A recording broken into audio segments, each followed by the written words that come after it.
It's kind of hard to land on there. I'll try to improve that. So yeah, here's my alpha number 3. I've actually added enemies and rings to the thing. Rings are things which will which you'll need to survive against the enemies. If you hit one enemy, you'll lose all your rings. So it means you have another chance to get hit. I think it's 10 rings actually. 10 rings. You'll lose 10 rings.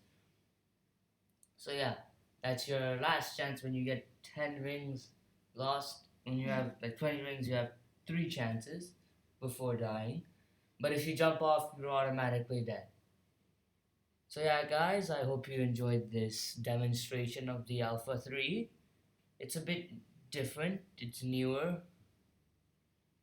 I'll try to add more stuff because it'll make more sense when I add more stuff, and it's better when I add more stuff. So yeah, you could call my rings the lifeline, if you will. So yeah, there's my objective will be a gold ring that you'll see when I put the gold ring on. You'll see, there we go. So yeah, goodbye.